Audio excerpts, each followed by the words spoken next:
y ese tipo de...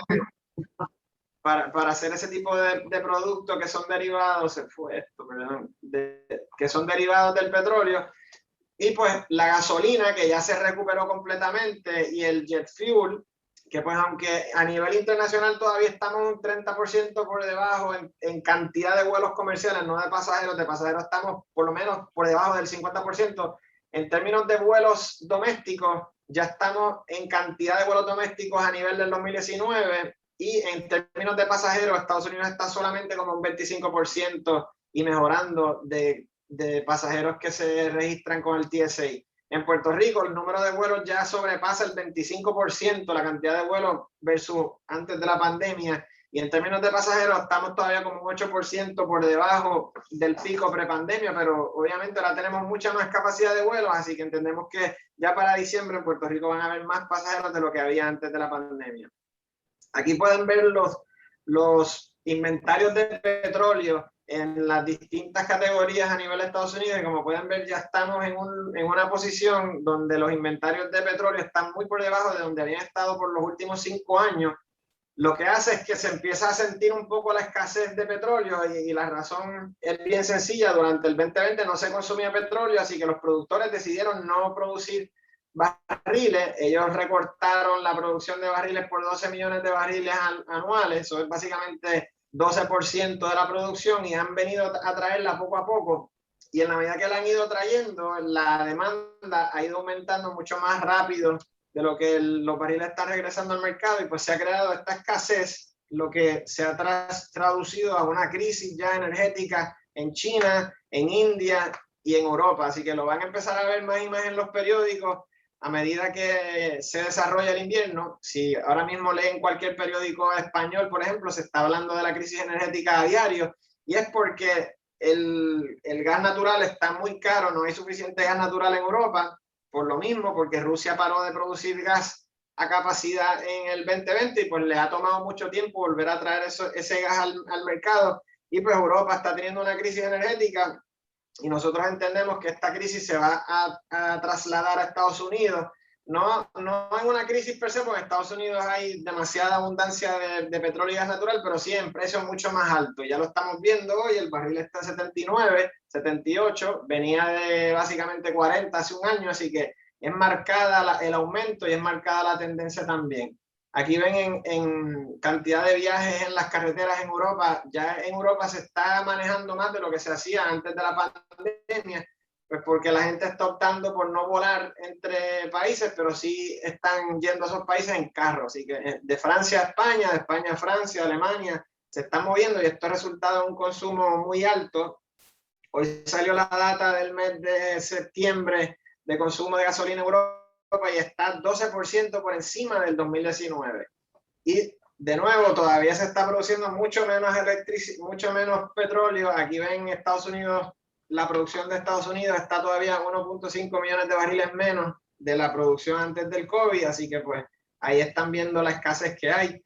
En términos de la manufactura, todavía hay mucha gente que piensa que la economía sigue en el piso por el COVID, por las reglas de distanciamiento, etcétera, pero eso no es lo que dicen los índices. Tuvimos una breve corrección, una breve recesión durante el pico del lockdown, ¿no? De marzo del 2020, pero este número, cualquier número por encima de 50 denota una expansión. Esto lo que es un índice de manufactura que no es otra cosa que un survey que se le hace a las distintas fábricas que pertenecen a ese grupo que reporta, y le dan el componente de órdenes, el componente de empleo, el componente de inventario, de precios, y todo eso pues hace un índice, y crean este índice, ¿verdad?, que reportan al mercado, que se llama el ISM Manufacturing PMI, y esto lo hay para el mundo entero y para Estados Unidos. O sea que es bien valiosa esta data, y cualquier número por encima de 50 es una expansión. Así que pueden ver que una vez levantaron el lockdown total en verano del 2020, la economía empezó a expandir en manufactura, llegó al pico en marzo, y eso coincide con la llegada de la variante Delta, y pues ha bajado un poco, pero ahora ya volvemos a expandirnos, y esto también coincide con la bajada de la variante Delta en el sur, y ahora pues está bajando mucho los contagios en el norte de Estados Unidos, y en Puerto Rico pues aquí ya ven que ya las hospitalizaciones han bajado ya casi por más de 2/3 partes.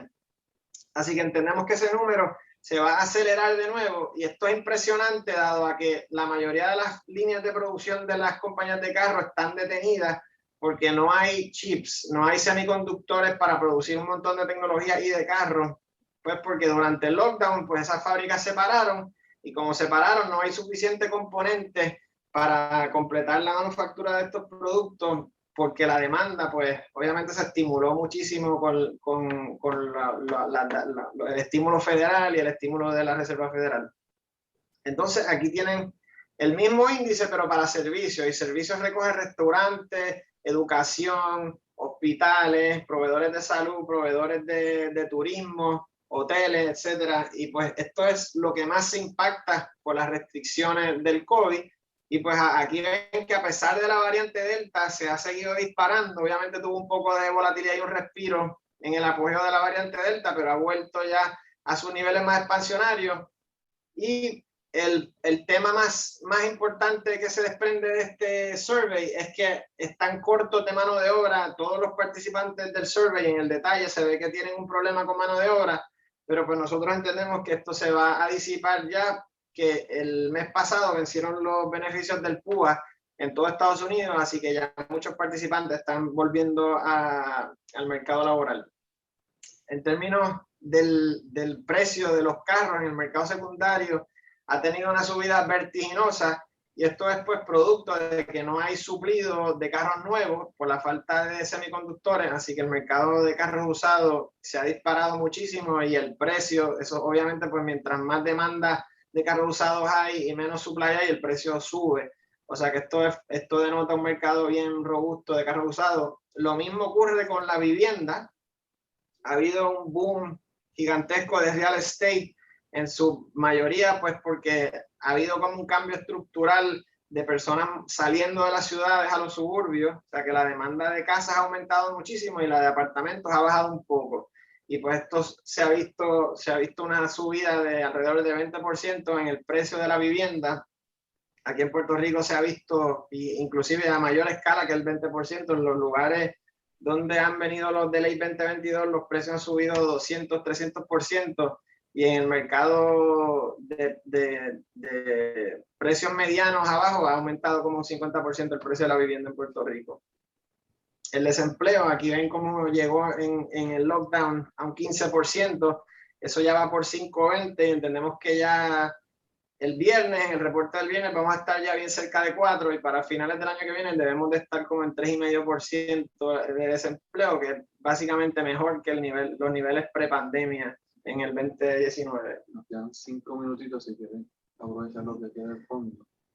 Este es el cash on the sidelines. El cash on the sidelines es básicamente todo el dinero que no está invertido ahora mismo, y esto pues denota bastante miedo por parte de los inversionistas que han decidido permanecer en cash y no estar invertidos porque pues entienden que todavía el COVID va a seguir subiendo y van a haber más olas de COVID. Esta es la expansión de la Reserva Federal. Básicamente esto es la cantidad de dinero que se ha imprimido que se ha impreso desde que empezó la pandemia. Han sido, se los pongo aquí, desde el 2020 al 2021 se han impreso básicamente 4 trillones de dólares. Eso es básicamente más de 3 veces lo que se imprimió durante la gran crisis del 2008-2009 con la quiebra de Lehman. Este pues es el aumento del money supply, que ha aumentado por 30%, y pues no es coincidencia que si ustedes ven que el dólar deprecia, se aumenta en circulación de $1 a 1.30, pues que una casa que antes costaba 100,000 va a costar 130,000, porque la cantidad de casas de vivienda en el mercado no aumentó a la par con el aumento en la moneda, y pues también eso hace que los precios de los activos que son escasos suban por la cantidad de dinero en circulación. Aquí tienen las presiones inflacionarias. A pesar de que pues estamos viendo toda esta subida, aún así el mercado entiende que las presiones inflacionarias van a ser transitorias. Una vez se resuelvan los problemas de suplido y la economía vuelva a su normalidad, pues entienden que la inflación va a volver al 2%. Hablando un poco de Puerto Rico, aquí ven la movilidad del puertorriqueño por los iPhones, ¿verdad? Esto es el Apple, te dice cómo se están moviendo los iPhones dentro de Puerto Rico. Y pues ahí ven la severidad del lockdown, básicamente el movimiento bajó por un 60%, pero desde entonces pues se ha ido recuperando y cada vez la movilidad ha seguido aumentando, inclusive pues ha rebasado los niveles antes de la pandemia, excepto pues por la curva que ven ahí al final, que fue por la subida del Delta, pero ya estamos de nuevo subiendo.